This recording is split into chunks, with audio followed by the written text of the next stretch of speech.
Chapter 185, Spiritual World. Waiting for cake? That really wasn't an answer that I was expecting. Of course, if I was able to anticipate the answer of a mental patient, wouldn't that mean that I was almost there myself?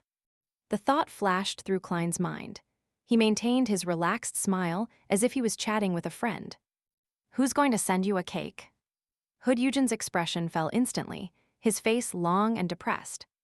"No, there's no cake, there's no cake. You stole my cake."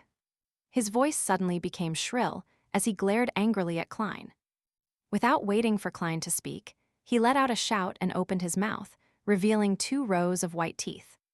Following which, he leaped from his mattress while salivating. He closed in on Klein with one step and extended his hands, attempting to grab onto Klein's shoulders. He wanted to drag Klein towards him and bite him. Despite the sudden attack, Klein reacted quickly despite appearing a little flustered. He instantly bent his knee and squatted. At the same time, he tilted his body to the side and raised his left arm. Oof! His shoulder slammed into Hood Eugen's abdomen, causing Hood's eyes to turn white and drool to drip from his mouth. But Hood Eugen didn't stop moving. He allowed the momentum to carry him down as he opened his arms in an attempt to pull Klein into a bear hug. Klein tilted his body to the side and rolled over. His movements were smooth, as though he had practiced them hundreds of times. He pushed against the ground with his right hand and stood up with a somersault. He decided to go on the offensive and charged forward to restrain his opponent. But at that moment, Hood Eugen only stood there blankly, his eyes losing focus, becoming vacant and lost. Klein froze for a moment.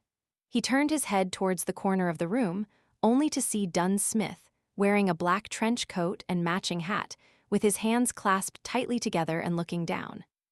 The captain has dragged Hood Eugen into a dream. Upon realizing this, he stopped his subsequent attack and took the opportunity to take out the silver ritual dagger that couldn't harm anyone. He used it to create a wall of spirituality, which sealed the ward. Klein then took out 3 candles infused with mint and placed them on the window in a triangular formation. One candle signified the Evernight goddess, another the mother of the concealment, and the last represented himself. Soon after, he set up a simple altar and used his spirituality to ignite the candles.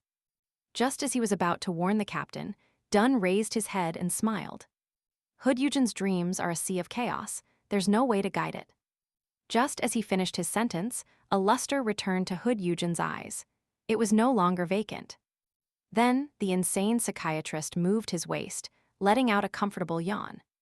Klein was momentarily at a loss, so he remained quiet.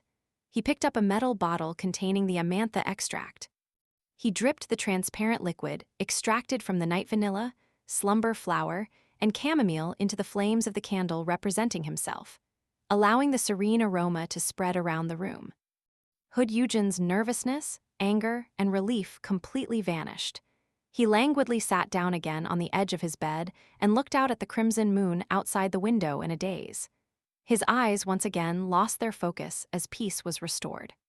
Klein also felt the peace that came with the night. He set the amantha extract down and sat beside Hood Eugen. He wanted to find something to break down Hood's last line of defense. Only with the removal of the last line of defense could he use the eye of the spirit medication to make Hood Eugen's soul slip into a turbid state. After all, I'm not a professional spirit medium. He had already thought of an idea before coming. He fished out a set of tarot cards from his pocket. This set of cards only had the 22 major arcana, so it was easy to carry around. It was a weapon that Klein had successfully applied for. Each of the cards was lined with metal threads made from pure silver. Each of them was able to kill undead beings. Their patterns were complicated and gorgeous, making Klein feel like they were a collector's item and not used against enemies. Klein cut the deck with one hand and smiled at Hood Eugen. "Let's play some card games." "Cards?" Hood Eugen retracted his gaze from outside the window as he repeated the term in a daze. Klein didn't answer, placing the deck of tarot cards into Hood's palm with a sincerity that could not be rejected. Hood Eugen mimicked Klein's actions, trying his hardest to cut the deck with one hand to some success. The attention of the mental patient was slowly drawn to the hard, yet flexible, beautifully textured cards in his hand. He flipped over the first card. It was the picture of a man in tattered clothes with his hands tied. He was hanging by his leg with a faint halo at his head. The Hanged Man. Klein nodded in thought. He took the opportunity to grab the eye of the spirit medicine, dripping the amber liquid onto the candle flame, still the one representing himself. An alcoholic fragrance spread forth, inducing an intoxicated feeling to anyone who took a whiff of it.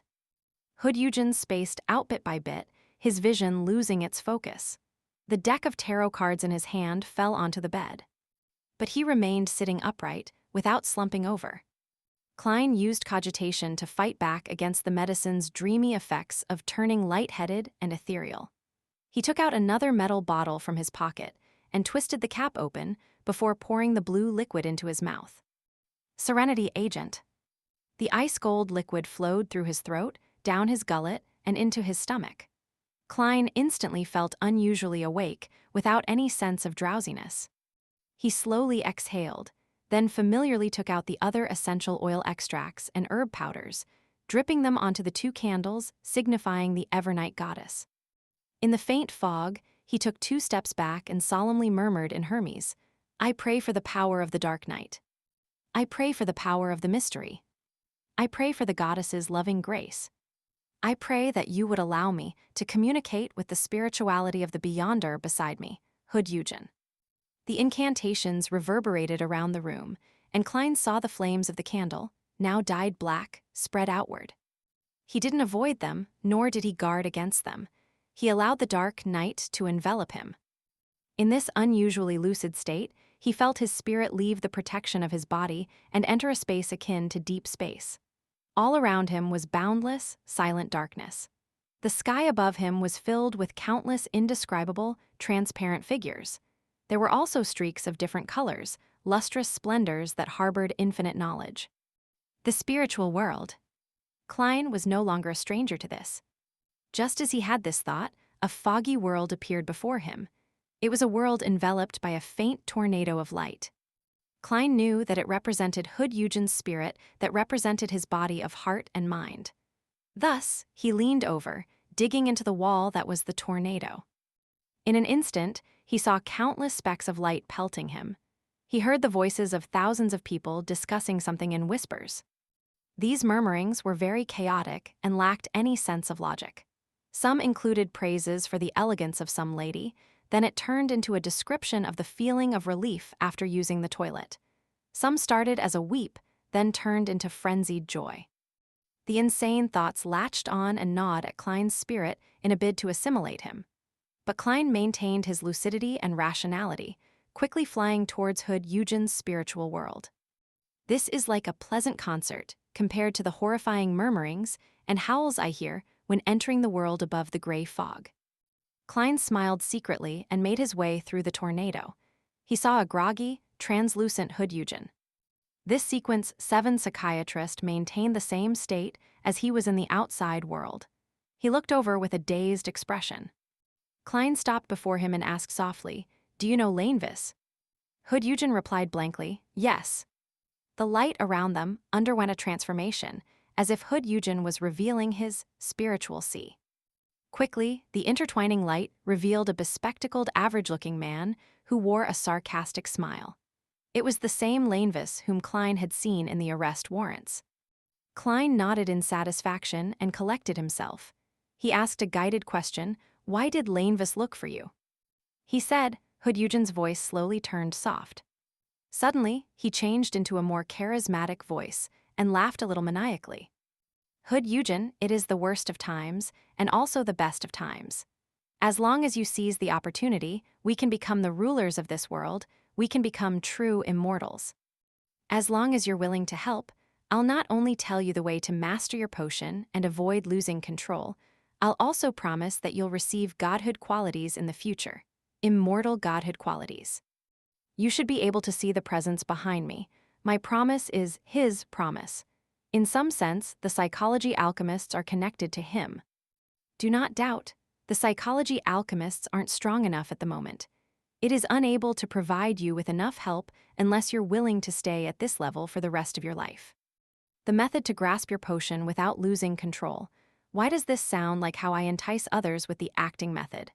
Lainvis sure has lofty ambitions. He's only a sequence 8, yet he's already talking about manipulating godhood qualities. Just what hidden presence is backing him?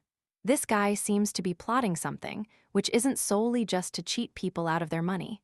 Or could running scams just be his hobby? Klein had many thoughts as he listened on. When Hood Eugen stopped talking, he quickly pressed on, "What kind of assistance did Lainvis want you to provide?" Hood Eugen didn't answer immediately. His spiritual world turned silent. He then broke out into laughter. He replied erratically, "Help, helps help. Ha ha ha, I provided help. I provided help. I made." His words came to an abrupt halt as his blurry soul contorted. The light and darkness of the surroundings which represented the spiritual sea quickly turned incorporeal, forming a sinister, scary, dark altar. On top of the altar was a cross. There seemed to be something hanging on the cross, as well as things that appeared indiscernible piled at the bottom. The light and darkness alternated, and as the hanging item was about to become clearer, the entire spiritual world shook, as if it was experiencing a magnitude 10 earthquake. Holy shit. Klein had a premonition that something dangerous was about to happen. Without thinking, he turned and flew towards the chaotic tornado of thoughts in an attempt to escape.